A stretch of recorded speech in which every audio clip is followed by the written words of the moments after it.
Chapter 1. The Count. Jonathan Harker's Journal, the 3rd of May, Bistritz. Before leaving for Transylvania to do business with a nobleman of this country, I did some research and found that the district the Count directed me to was in the middle of the Carpathian Mountains, one of the wildest and least known parts of Europe. I also read that every known superstition in the world is collected here. If this is true, my stay here should be very interesting. It was evening when we got to Bistritz, which is a very interesting old place. Count Dracula had directed me to go to the Golden Crown Hotel, and when I got near the door of the hotel, I faced a cheery-looking landlady. She smiled and gave a message to an elderly man who was standing next to her. He left, but immediately returned with a letter. My friend, welcome to the Carpathians. At 3 tomorrow, the coach will start for Bukovina. At the Borgo Pass, my carriage will be waiting for you and will bring you to me. I trust that your journey from London has been a happy one, and that you will enjoy your stay in my beautiful land. Your friend, Dracula. The 4th of May. Just before I was leaving, the landlady came up to my room and went down on her knees begging me not to go. She seemed very worried for me, but there was business to be done, and I could allow nothing to stop me. She then stood up, took a crucifix from her neck, and put it round my neck. "For your mother's sake," she said, and went out of the room.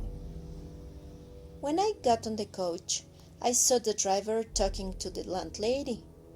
They were evidently talking about me, for they occasionally looked over at me, and I could hear a lot of words often repeated. I must say they didn't sound too cheering to me, for amongst them were Satan, hell, witch, and vampire. After a time, our driver cracked his big whip over his 4 small horses, and we set off on our journey. The road was rough, but we still seemed to fly over it. The driver was clearly losing no time reaching our destination. When it grew dark, there seemed to be some excitement amongst the other passengers, and the mountains seemed to come nearer to us on each side as we were entering to the Borgo Pass. As we slowed to a stop, I looked out for the next coach that was to take me to the Count, but all was dark, and there was no sign of a vehicle. I was thinking what I should do, when suddenly the horses began to act strangely and jump about wildly. Then a coach with 4 horses appeared beside us. I could see from the flash of our lamps that the horses were black as night and driven by a tall man with a long beard and a great black hat, which seemed to hide his face from us. I could only see the shine of a pair of very bright eyes, which seemed red in the lamplight, and sharp-looking teeth as white as snow.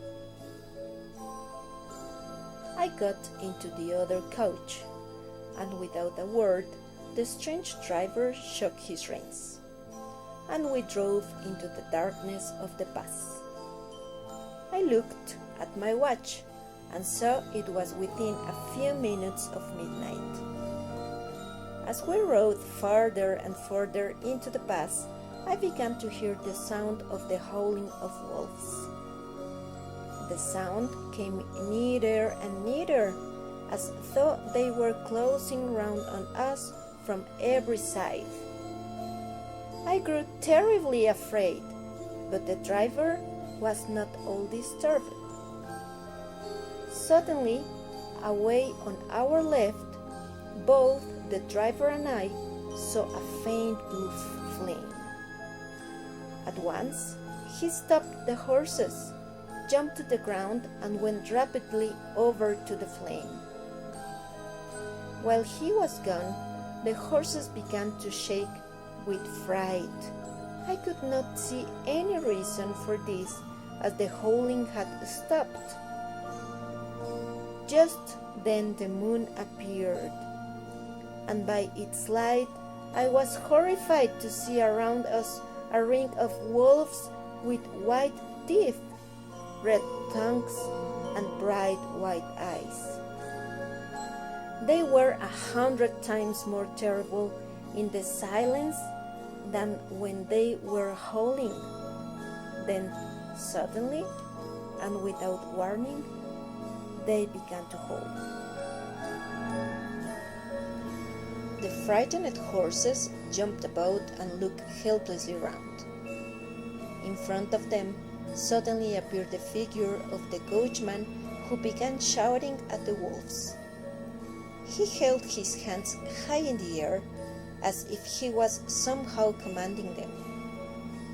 As he swept his long arms back and forth, the wolves moved back further and further.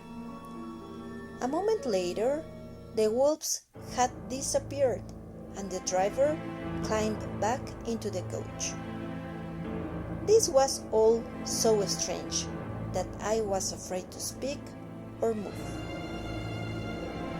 We traveled a bit further, and then I began to notice that the driver was pulling up the horses into the courtyard of a huge ruined castle, whose windows were dark and very unwelcoming. When the coach stopped, I got out. Driver shook the reins and disappeared down one of the dark openings. I was standing in front of a huge door, wondering what to do, when I heard a heavy step behind the door and saw the glow of a light. A key was turned with a loud noise, as if it hadn't been used for years, and the door swung open. Inside stood a tall old man dressed in black from head to foot.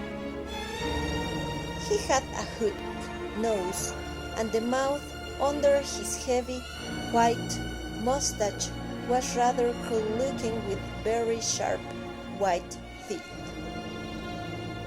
His ears were pale and extremely pointed, and his fingernails were long and cut to a sharp point. "Welcome to my house," he said. "Enter freely and of your own free will.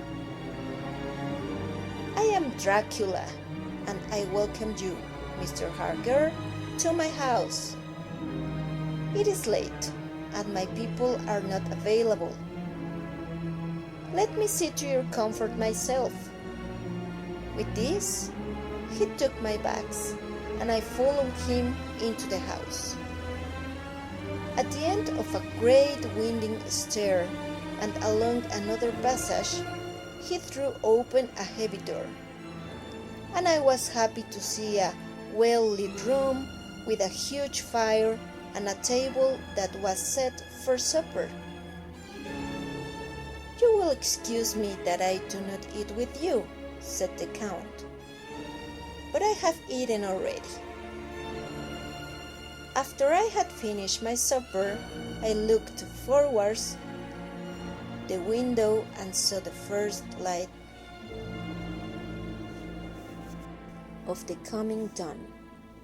There seemed a strange stillness over everything, but as I listened, I could hear the howling of many wolves. The Count's eyes shined.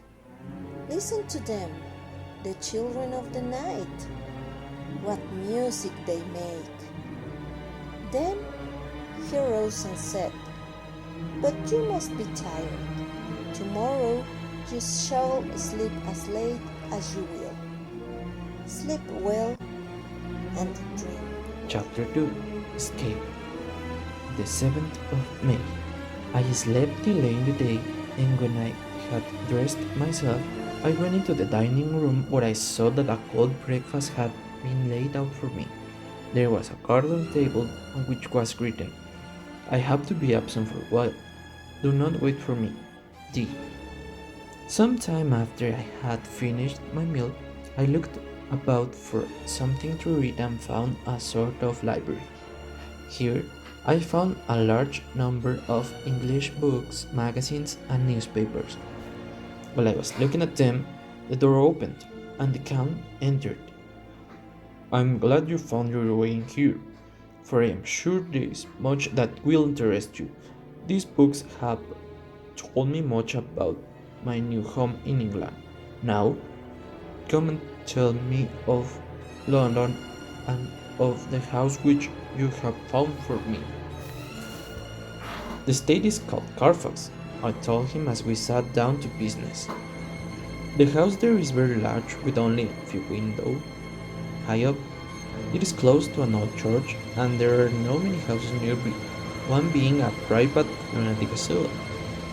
The Count seemed very pleased with the house, and after supper, which again he did not eat, he stayed with me and asked many questions until morning. The 8th of May. When I got up, I hung my shaving glass by the window and was just beginning to shave when suddenly I felt a hand on my shoulder and heard the Count's voice saying, "Good morning." I was startled, for I had not seen him come in, and what's more, there was no reflection of him in the mirror. I must have cut myself when the Count surprised me, for I noticed there was blood on my chin. When the Count saw my face, something happened which I really hadn't expected. His eyes began to burn with anger, and he suddenly tried to grab my throat. I drew away, and his hand touched the crucifix which I still had around my neck. Immediately there was a change in him, and the anger passed so quickly that I could hardly believe that it was even there. "Take care how you cut yourself," he said. "It is more dangerous than you think in this country." Then, grabbing the shaving glass, he opened the window and threw it out and left without a word. The 12th of May. Last night I went up the stone stairs to where I could look out the window towards the south. As I leaned from the window, I noticed something moving on a floor below me where I supposed the Count's room would be. I watched in disbelief as the Count slowly came out of the window and began to crawl just like a lizard down the castle wall, and his clothes springing around him like great wings. At first, I could not believe my eyes. I thought it was some trick of the moonlight, but as I kept looking, I realized it was not. The 15th of May. Once more I had seen the Count go out in his lizard fashion. After he had gone, I thought of using the opportunity to explore the castle more and maybe to get out of this nightmarish place. I went down the stone stairs to the hall where I had entered originally, and found the door was locked. I feel the castle is a prison, and I am a prisoner. I went on to try other doors and passages, and at last I found one which was unlocked. When I entered, I noticed that the furniture was more comfortable than any I had seen. There was a horrible loneliness in the place which chilled my heart, but it was still better than living alone in the rooms which I had come to hate. I began to feel so tired, so I lay down on a couch near the corner, and I suppose I must have fallen asleep. I thought I must be dreaming when I saw three young ladies appear in the moonlight opposite me. Two were dark with eyes that seemed to be almost red in the moonlight. The other was fair, with great masses of golden hair and eyes like pale sapphires. I felt in my heart a big, burning desire that they would kiss me. They whispered together, and then the fair girl advanced and bent over me. She licked her lips like an animal, and I could see her sharp white teeth in the moonlight. Lower and lower went her head until I could feel the soft touch of her lips and the two sharp teeth on my throat. I closed my eyes and waited. But just then the Count entered the room. As my eyes opened, I saw his strong hand grasp the neck of the fair woman and throw her violently from him. In a voice which seemed to cut through the air, he said, "How dare you touch him when I had forbidden it? This man belongs to me. When I am done with him, you shall kiss him at your will. Now go." "We have nothing tonight," said one of them as she pointed to the bag which the Count had thrown upon the floor. He nodded his head, and one of the women jumped forward and opened it. I thought I heard the sound of my child coming from the back as the woman closed around it. Then the horror overcame me. I fainted. Later, I awoke in my own bed. The Count must have carried me here. As I look around this room, I realize that I am safer here than anywhere else, for nothing can be more terrifying than those awful women who are waiting to suck my blood. The 17th of June. A band of gypsies came to the castle a few days ago and are staying in the courtyard. They have been working tirelessly somewhere deep in the castle, for I have heard the sound of digging. This morning I heard the sound of whips and horses' feet coming up the path beyond the courtyard. I hurried up to the window and saw two large wagons containing great square boxes drive into the yard. I tried calling to them, thinking this may be my chance to escape, but nothing would make them even look at me. The 30th of June. When morning came, a wild desire took me to find the key to the front door and escape. I decided to try and climb out the window and down the wall to the Count's window. I did not feel dizzy even though the hike was great, and in no time I found myself standing out the window. I climbed through and looked around for the Count, but the room was empty. In one corner of the room there was a heavy door which led through a stone corridor down a circular stairway. At the bottom there was a dark tunnel-like passage which stunk so badly I had to cover my nose. At last, I found myself in an old ruined chapel. The ground had recently been dug over, and the air placed in the great wooden boxes brought by the gypsies. Here I made a terrifying discovery. There, in one of the boxes, of which there were 50 in all, lay the Count. His white hair and mustache were changed to dark gray, and his mouth was red with fresh blood, which dripped from the corners of his mouth and ran down his chin and neck. He was either dead or asleep. I could not say which, for his eyes were open, but there was no sign of movement, no breath, no beating of the heart. I shook as I leaned over to search him, but I couldn't find the key. Then I stopped and looked at the Count. A terrible desire came upon me to write the word of such a monster. I grabbed the space which the workmen had been using to fill the boxes and struck at his hateful face. But as I did so, the head turned, and the eyes fell upon me. The sight seemed to paralyze me, and the spade fell from my hand. Just then I heard the sound of gypsies coming towards the chapel. With a last look around and at the box which contained the evil body, I ran from the place. After I had reached the Count's room, I heard a sound in the passage below of many feet and the crash of boxes being loaded into the wagons. The gypsies were leaving. I shall not remain alone in the castle with those horrible women. I shall try to climb down the castle wall further than I have yet attempted and, hopefully, find a way from this hellish place, and then away home to Mina. I must get away from this cursed land where the devil and his children still walk. Chapter 2. The Storm. Letter from Miss Mina Murray to Miss Lucy Westenra. The 9th of May. My dearest Lucy, forgive my long delay in writing, but I have been so busy with work. Jonathan is in Transylvania on business and will be returning in about a week. I can't wait to hear all his news. It must be nice to see strange countries. I wonder if Jonathan and I, shall ever see them together. Your loving, Mina. Letter Lucy Wistenra to Mina Murray. The 24th of May. My dearest Mina, here am I, who shall be 20 in September, and yet I never had a marriage proposal. Today I had 3. Just fancy, 3 proposals in one day. Well, I must tell you about the 3. Number 1 came just before lunch. His name is Dr. John Swart, a doctor from a lunatic asylum. He told me how dear I was to him, but I felt a sort of duty to tell him that there was someone else. Number 2, Mr. Quincy Morris, came after lunch. He's an American from Texas, and he's such a nice fellow who has had many adventures. Mr. Morris sat down beside me and took my hand in his, but I had to refuse him, as I did poor Dr. Swart. Lucy, P.S.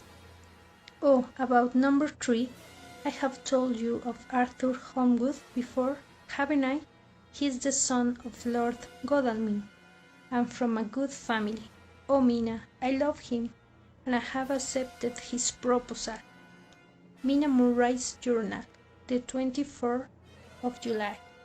I met Lucy at the train station, and have come with her and her mother to spend some time in Whitby, where we have rooms. This is a lovely place beside the sea. Right over the town is the beautiful ruin of Whitby Abbey, and between it and the town there is another church with a big graveyard full of tombstones. For me, this is the nicest spot in Whitby, and has a full view of the harbour at the bay. There are walls with seats beside them all through the churchyard, and people go and sit there all day long, looking at the beautiful view and enjoying the breeze. The 1st of August. Lucy and I sat a while, and she told me all over again about Arthur and their coming marriage. That made me just a little sad, for I haven't heard from Jonathan for a whole month. I'm so worried about him. I wonder where Jonathan is, and if he's thinking of me. Dr. Swart's Diary, the 19th of July. The case of Renfield grows more interesting every day. He had been catching and keeping a large number of flies, but after I protested, he then began to collect spiders, which he kept feeding with his flies. A few days later, I told him that he must get rid of the spiders as well.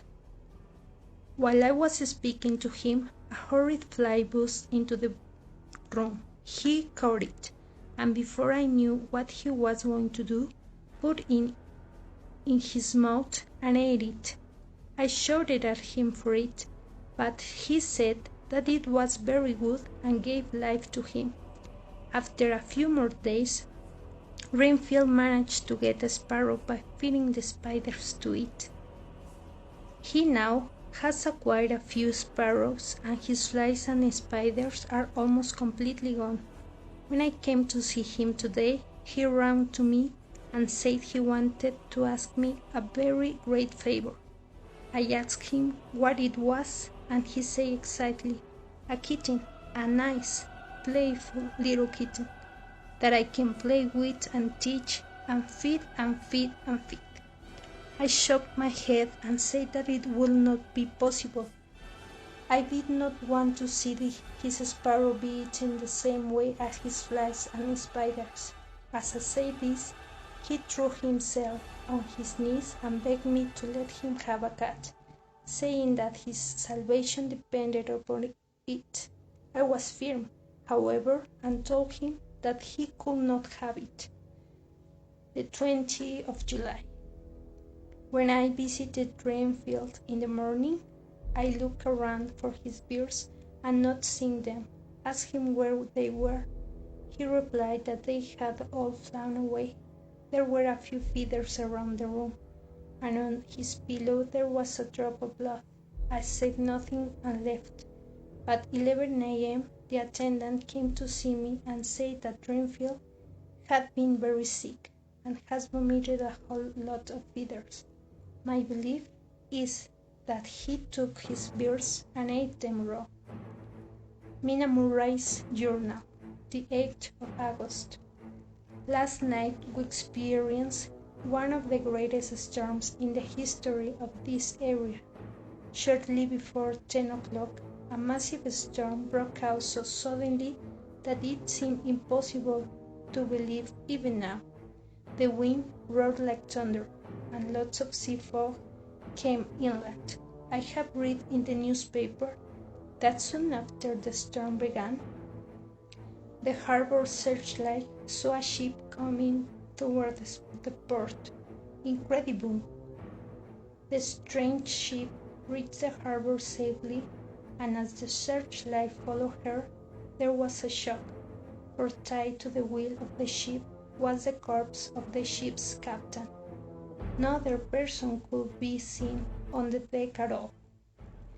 The very moment the ship touched the shore, a huge dog jumped out onto the sand and ran off into the darkness. A small group of people investigated the ship and saw that the dead seaman was actually tied to the wheel with a crucifix in his hand. In his pocket was a bottle with a little roll of paper, which proved to be part of the ship's log. According to the log, the ship is Russian, from Varna, and is called the Demeter.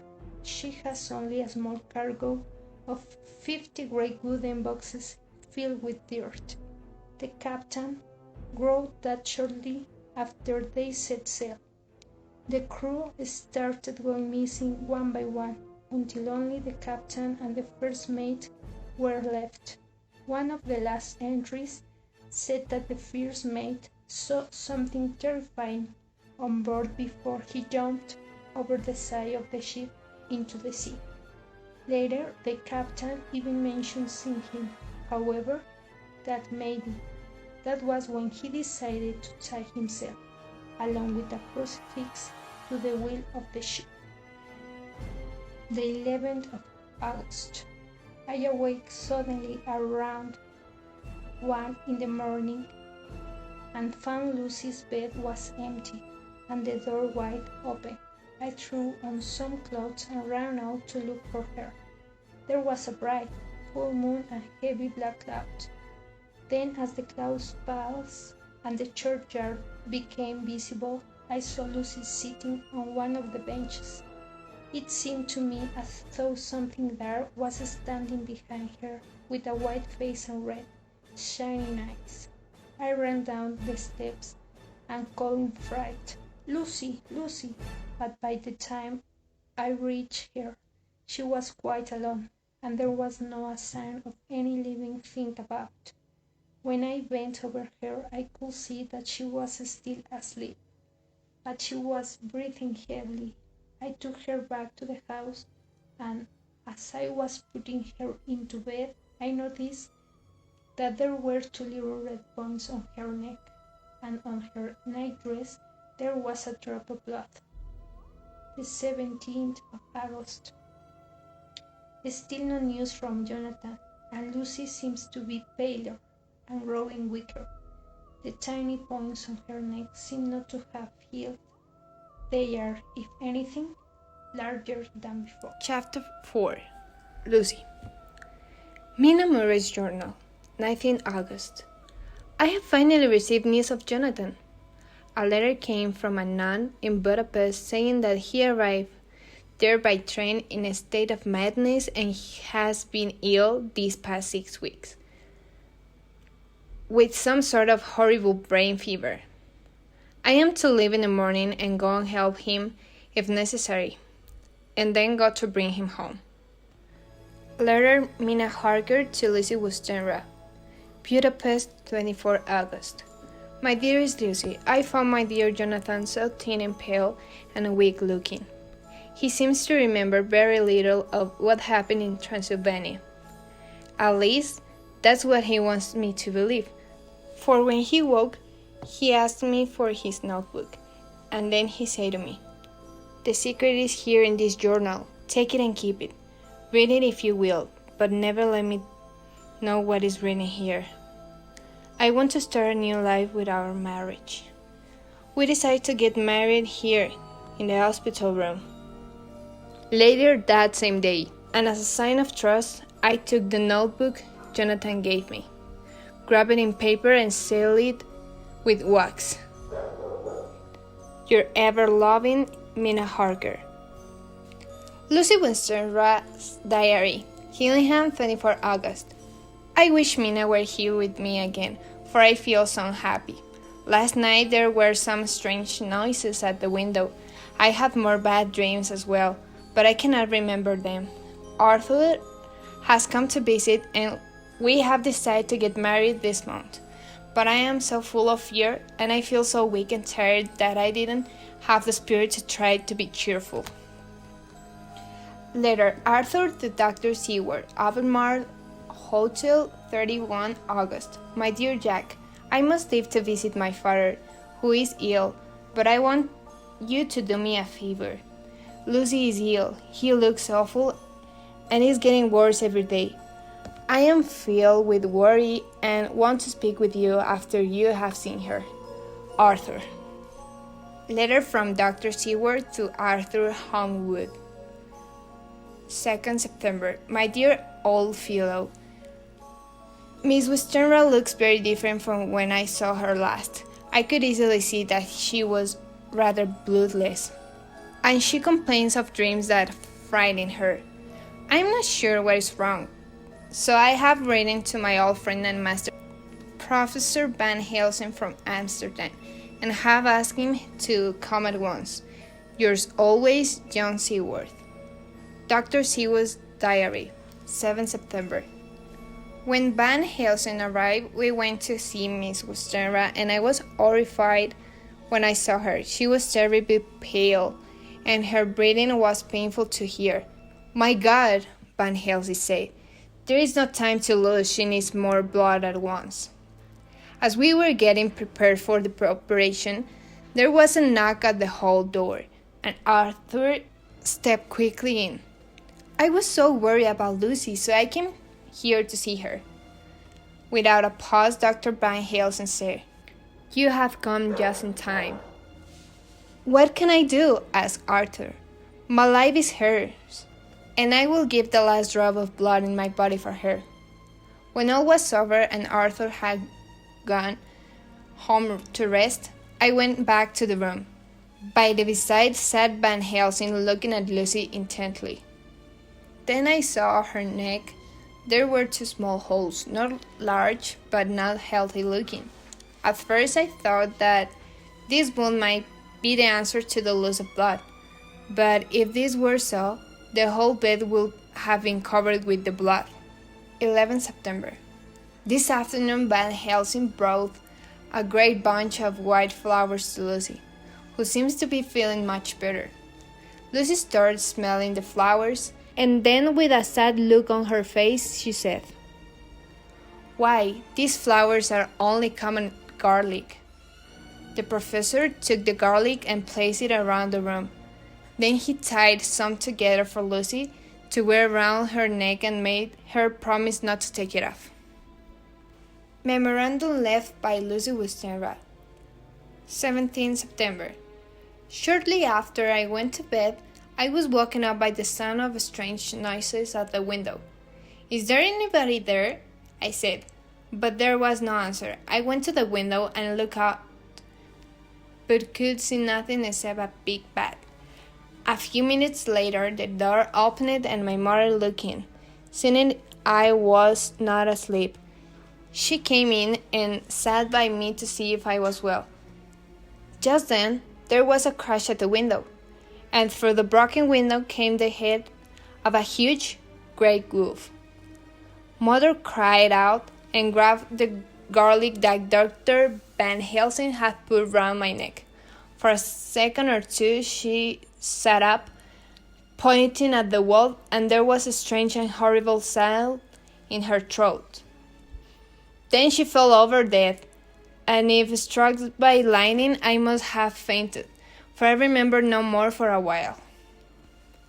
When I awoke, the wolf was gone, and I am now alone in the room with my poor dead mother. I feel I am dying of weakness, so I shall leave this paper for someone to find if I should not survive this night. God help me. Dr. Sewell's Diary, 18 September. I received an urgent telegram this morning from Dr. Van Helsing asking me to check on Lucy. When I arrived at the house, I knocked loudly on the door, but no one answered. Just then I saw the professor running up the road and shouting, "How is she? Are we too late?" We went round to the back of the house, found an open window, and climbed through. We quickly ran up the stairs to Lucy's room, and with white faces and shaking hands, we opened the door and entered to the room. On the bed lay Lucy and her poor dead mother. Without a word, the professor bent over the bed to inspect Lucy. I could see the two little gowns on her neck, which we had noticed before, but they looked horribly white and much worse than before. Then the professor cried out to me, "It's not too late yet. Quick, get heat and fire and a warm bath. We need more blood again, and soon." After we had warmed Lucy up and taken her back to her room, we once again went through the horrible operation of giving her blood. 20th September. The professor, Arthur, Quincy, and I have all been taking turns watching over Lucy so that she's never alone for a moment. At 6 o'clock, Van Helsing came to take my place. When he saw Lucy's face, he bent down and examined her carefully, and I noticed that her teeth looked positively longer and sharper than usual. As he removed the garlic from around her neck, he shouted, "My God!" I bent over to look, and a chill came over me. The spots on her throat had completely disappeared. For 5 minutes, Van Helsing stood looking at her. Then he turned to me and said calmly, "She's dying. Wake Arthur and tell him to come." When Arthur arrived, Lucy opened her eyes and whispered in a soft voice, "Arthur, oh my love, I am so glad you have come. Kiss me." Arthur bent over to kiss her, but at that moment Van Helsing grabbed him by the neck and both hands and actually threw him across the room. "Not on your life," he said, "not for your living soul and hers." Arthur was so shocked that he did not know what to do or say. But before anything else could happen, Lucy's breathing became heavy again, and all at once it stopped. "It is all over," said Van Helsing. "She's dead." I took Arthur by the arm and led him away to the next room, where he sat down and cried. Then I went back to the room and stood beside Van Helsing and said quietly, "Poor girl, there is peace for her at last. It is the end." He turned to me and said gravely, "Not so. It is only the beginning." Mina Harker's Journal, the 22nd of September. Jonathan has been keeping busy with work ever since we returned to Exeter and doesn't look so thin anymore. He occasionally wakes up in the night trembling and still needs looking after, though. Today, Jonathan and I were on our way back through town when suddenly I felt him grasp my arm so tightly that it hurt. He was very pale and was staring with terror at a tall, thin man with a black mustache and pointed beard. "My God, it is the man himself," he said. "I believe this is the Count, but he has grown young. Oh my God, if only I knew." He continued staring until the strange man was out of sight, but would say no more about it and has not been himself since. I am worried for him, and I fear the time has come when I must read his journal and know what is written. Oh, Jonathan, forgive me, but it is for your own good. The 24th of September. That terrible journal of Jonathan's upset me so. I wonder if there's any truth in it at all, or did he get his brain fever and then write all those terrible things? And yet that made me so. Jonathan seemed quite certain it was a count. Letter Van Helsing to Mrs. Harker, the 24th of September. Dear Madame, I have the sad responsibility to tell you that your dear friend Lucy has passed away. I am a friend of their John Seward and of Arthur Holmwood. I wish to come to Exeter to see you at once. I have read your letters to poor Lucy and I have many questions. Van Helsing. Mina Harker's Journal. The 25th of September. Van Helsing arrived at 2:30. I know that you were with Miss Lucy at Whitby, he said after we met, and I ask you to please tell me all of it that you can remember. I can tell you all about it. I wrote it all down at the time and I can show you if you like it, I said as I handed him the diary. Read it over while I order lunch, and then you can ask me the questions while we eat. When I came back, I found him walking up and down the room, his face full of excitement. He rushed up to me and took me by both hands. "Oh, Madam Mina," he said, "how can I say what I ought to you? There are darknesses in life and there are lights. You are one of these lights. You will have a happy life with your husband. Tell me of him. Is he quite well?" I saw here a chance to ask him about Jonathan, so I said, "He was almost recovered, but when we were in town last Thursday, we had a sort of shock. He thought he saw someone who reminded him of terrible."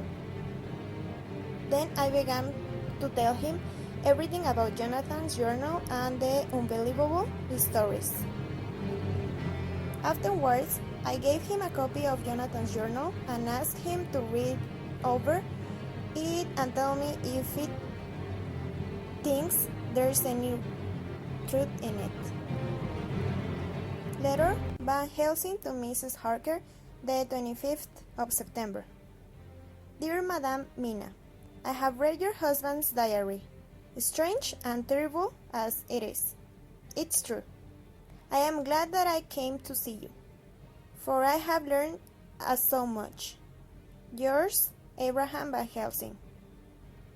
Jonathan Harker's Journal, the 26th of September.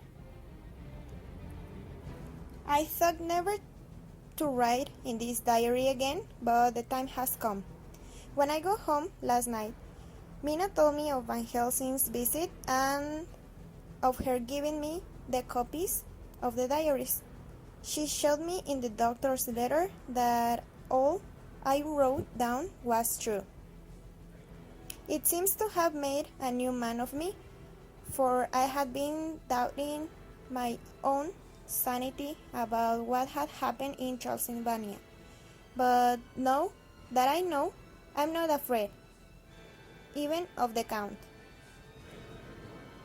Dr. Seward's Diary, the 26th of September. Van Helsing came back today and pushed last night's newspaper into my hand. I looked over the paper and he pointed out a paragraph about children being taken and injured by a strange lady in Hampstead. I did not understand until I reached the part where it described that the injured children had 2 small wounds on their necks. "It is like poor Lucy," I said.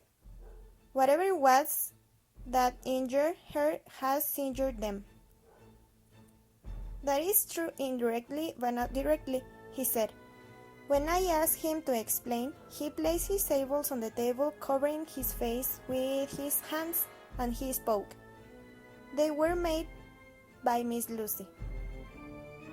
September the 29th. At Van Helsing request, I telegram Arthur and Quincy and ask them to come and meet us as soon as possible. After they arrived, Van Helsing told us what he wanted to do. "I want you all to come with me at the churchyard at Kingstead," said Van Helsing, "and then to enter to the tomb and open the coffin." Arthur looked at him in shock. "Professor, is this some horrible joke?" he said angrily. After a pause, Van Helsing went on. "Miss Lucy is dead. Is it not so? Then there can be not wrong on her. But if she is not dead..." Arthur jumped to his feet. "Good God," he cried. "What do you mean? Has he been buried alive?" "I did not say she was alive. I go no further than to say that she might be undead. All I ask you now is that you come with me and that you look and listen." It was just before 12 o'clock when we got into the churchyard. We all clipped close together, and when we came to the tomb, the professor unlocked the door and we all entered.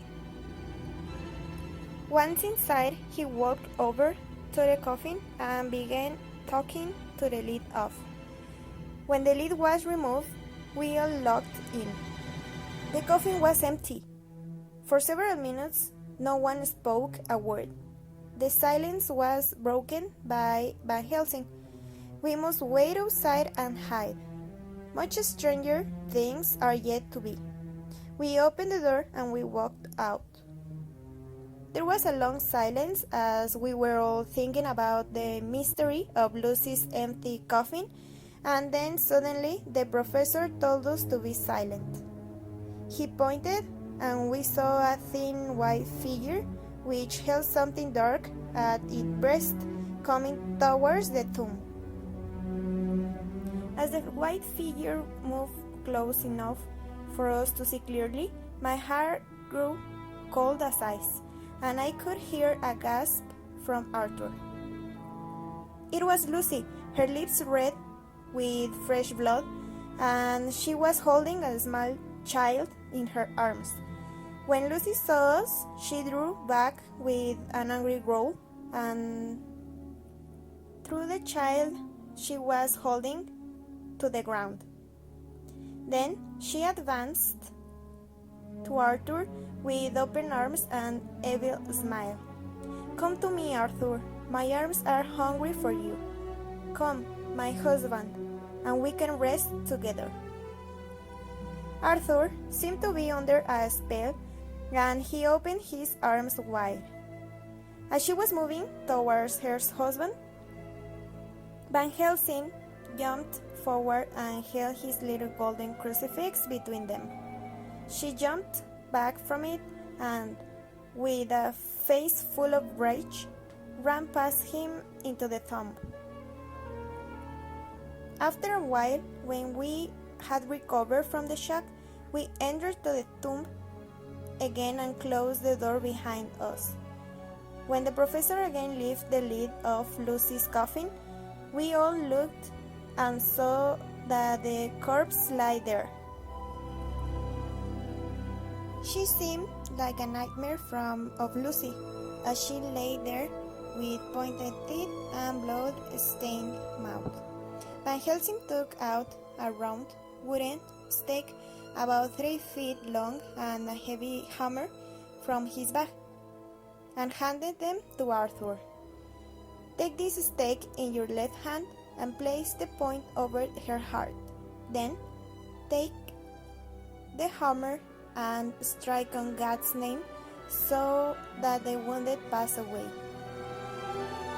Arthur bravely placed the point over the heart, and then he struck with all his strength. The thing in the coffin twisted and shook.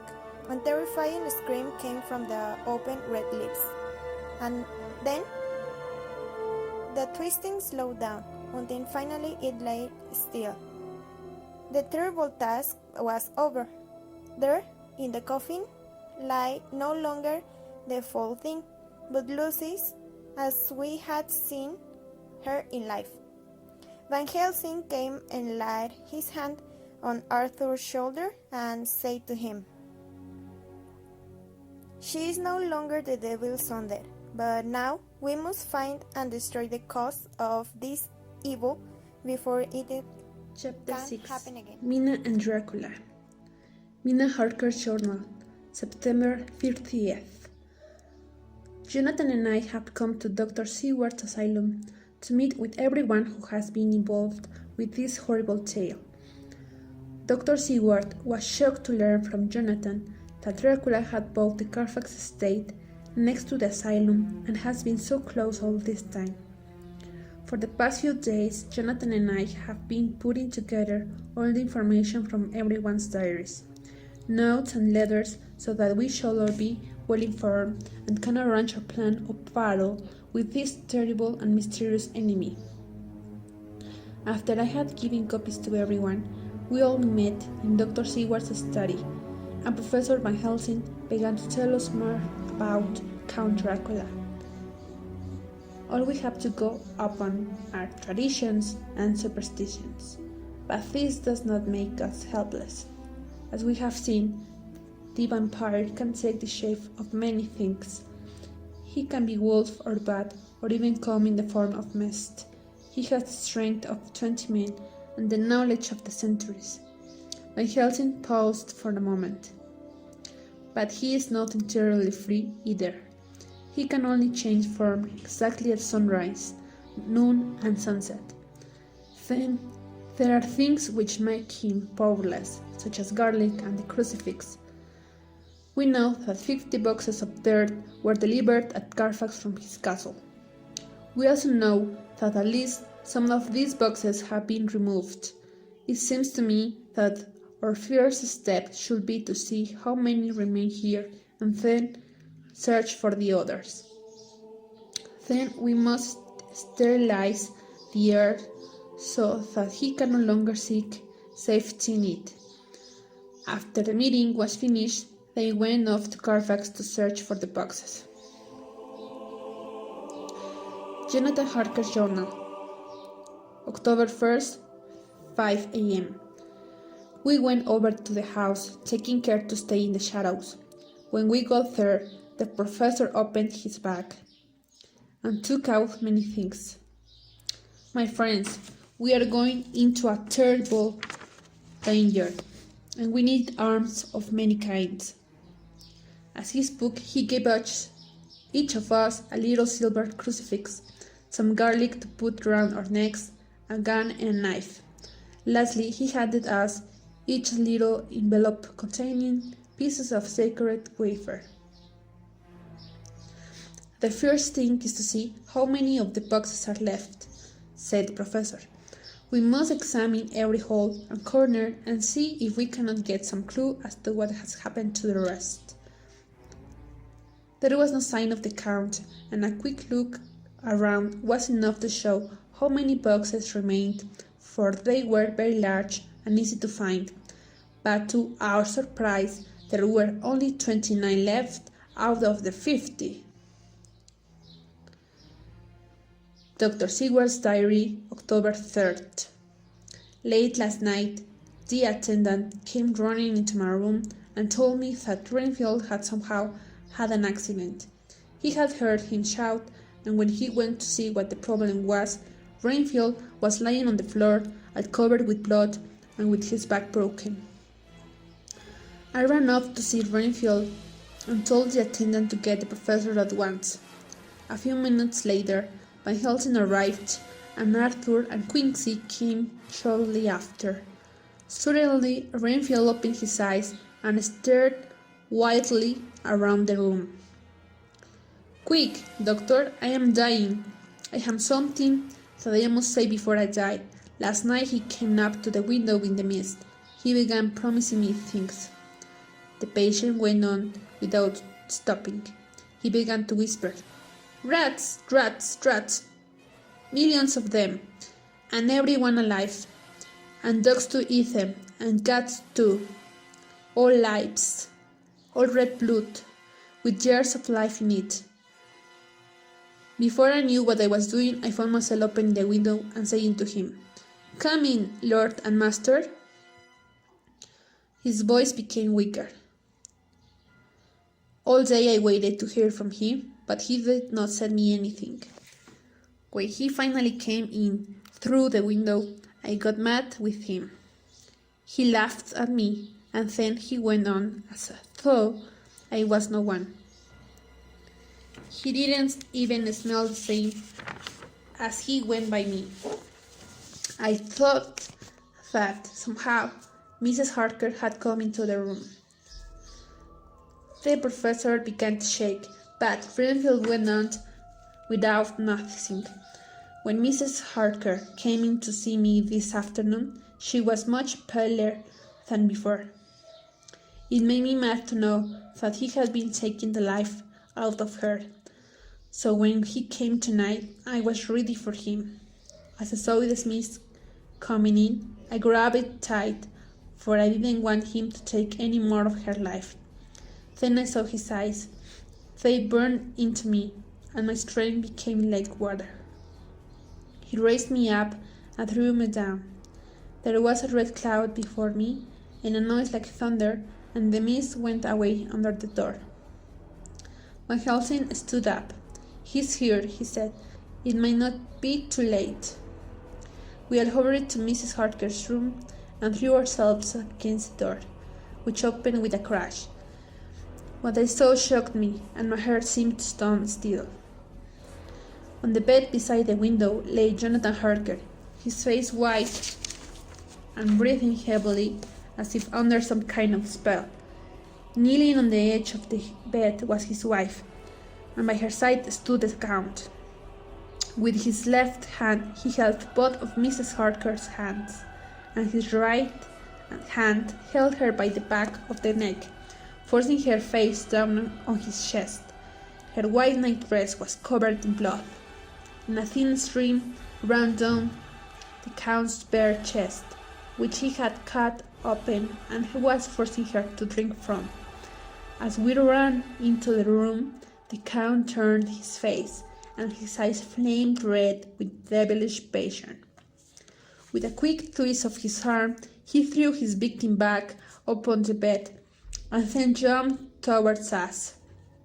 But by this time, the professor was holding towards him the envelope which contained the sacred wafer. The Count suddenly stopped and backed away as we, lifting our crucifixes, advanced. It suddenly became dark as a great black cloud covered the moon. When Quincy lit a match and we were able to see again, there was nothing but a thin mist going out under the door. Van Helsing, Arthur, and I moved forward to Mrs. Harker, who by this time was screaming loudly. Her face was horrifying, and from her throat dripped a thin stream of blood where the Count had beaten her. Her eyes were mad with terror. Then she put her face into her hands and began crying. "Unclean, unclean, he made me drink his blood. He said I am now one with him, and shall come to him whenever he calls. God, pity me."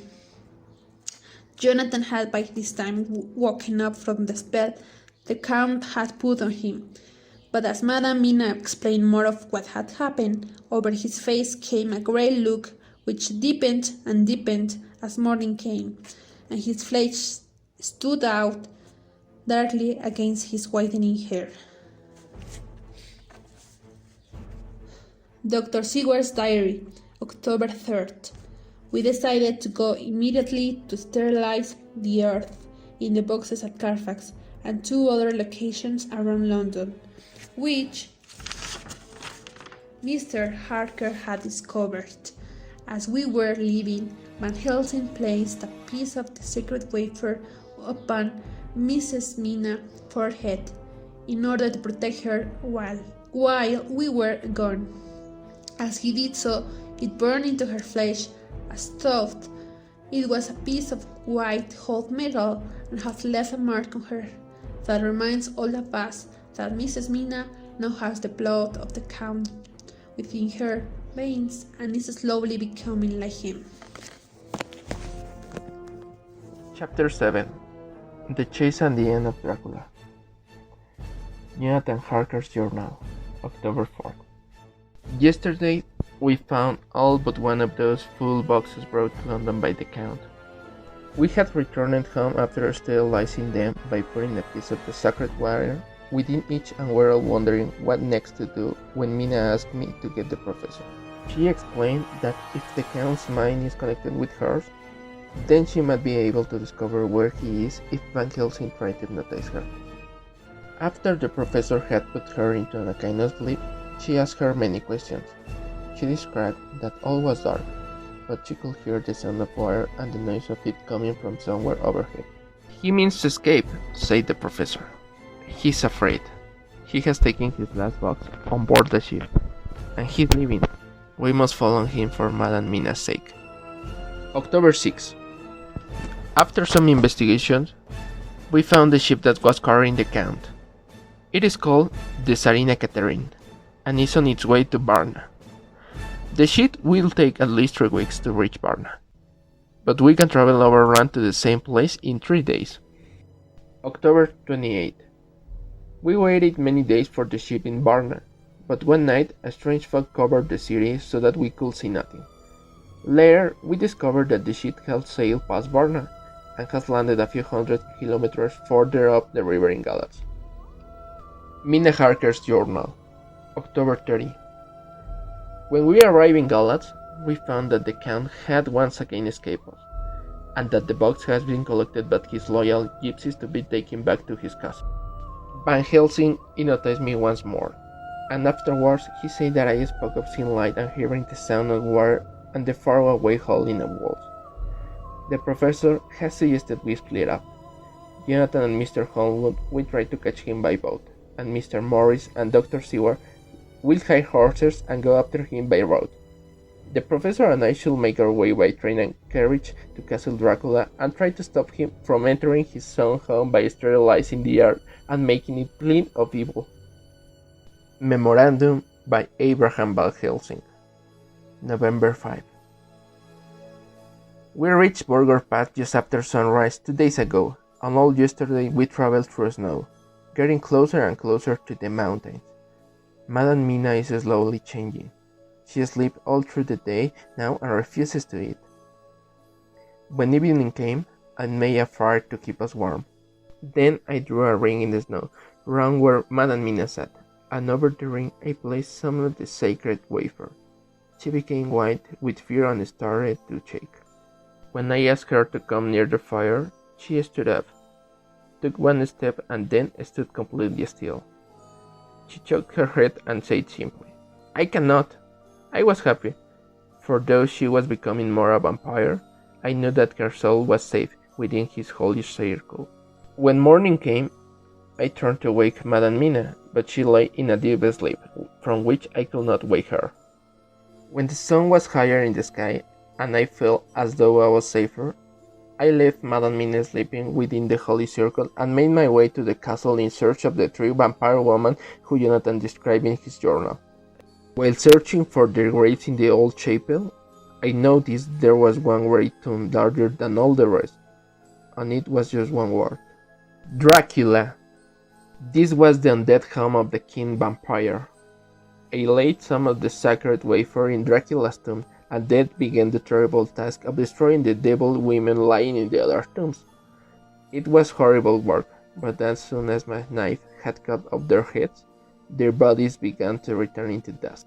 Mina Harker's Journal, November 6. It was late in the afternoon when the professor and I made our way towards the east, where I knew Jonathan was coming. We could hear the distant howling of wolves. They were far off, but the sound was full of terror. I knew from the way Dr. Van Helsing was searching about that he was trying to find some place where we could protect ourselves if attacked. In a little while, the professor found a wonderful spot. Then, taking his field glasses from the case, He stood on the top of the rock and began to search the horizon. Suddenly, he called out, "Look, Madam Mina, look!" I jumped out and stood beside him on the rock. Straight in the front of us came a group of gypsies on horses scurrying along. In the middle of them was a long wagon, and on it was a great square chest. The evening was now getting closer, and I knew that at sunset the thing within the box could change into many forms to try and escape. In fear, I turned to the professor. Then he gave a sudden cry. "Look, look! 2 horsemen are following fast.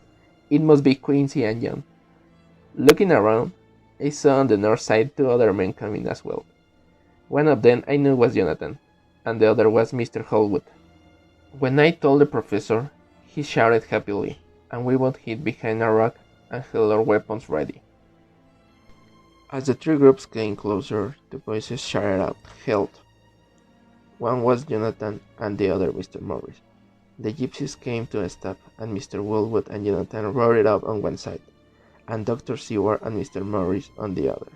At the same moment, Dr. Van Helsing and I rose from behind the rock and pointed our weapons at them. Seeing that they were surrounded, the leader shouted, and every one of the gypsies drew their weapons and formed a circle round the car to protect it. All 4 men of our party ran towards the car.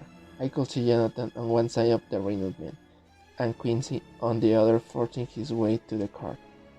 Jonathan managed to jump up on the car, and with a strength which seemed incredible, raised the great box and threw it into the ground. In the meantime, Mr. Morris had used the force to pass through his side of the ring of gypsies, and they used their knives to try to stop him. At first I thought that he had come through safely, but at his jump up beside Jonathan I could see that he was holding his side, and the blood was dripping through his fingers. Jonathan then attacked one end of the chest, attempting to take off the lid with his huge knife. The nails came out with a painful sound, and the top of the box was thrown back. The sun was almost down on the mountain tops, and the shadows of the whole group fell upon the snow. I saw the Count lying within the box upon the earth. He was deadly pale, and his red eyes glared with a horrible cruel look. As I looked, his eyes saw the sinking sun, and the look of hate in them turned into triumph. But at that instant came the sweep and flash of Jonathan's great knife. I screamed as I saw it cut through the Count's throat. At the same moment, Mr. Morris' knife plunged into the heart. It was like a miracle, but before our very eyes, the whole body crumbled into dust and passed from our sight. The gypsies turned and rode away in fright, leaving us alone. Mr. Morris, who had fallen to the ground, leaned on his elbow, holding his hand to his side. The blood still ran through his fingers. I ran over to him, and so did the 2 doctors. Jonathan knelt behind him, and the wounded man laid back his head on his shoulder. With a sigh he took his hand in his own. He must have seen the sorrow of my heart in my face, for he smiled at me and said, "I am only too happy to have been of service." "Oh God," he cried suddenly and pointing to me. "It was worth for this to die. Look, look." The sun was now right down upon the mountain top, and shone to my face, so that it was bathed in a rose-colored light. At that moment, the mark upon my forehead disappeared, as if I had never been there at all. The dying man spoke. "Now God be thanked that all has been for nothing. See, the curse has passed away." And with a smile and in a silence, he died, a courageous gentleman.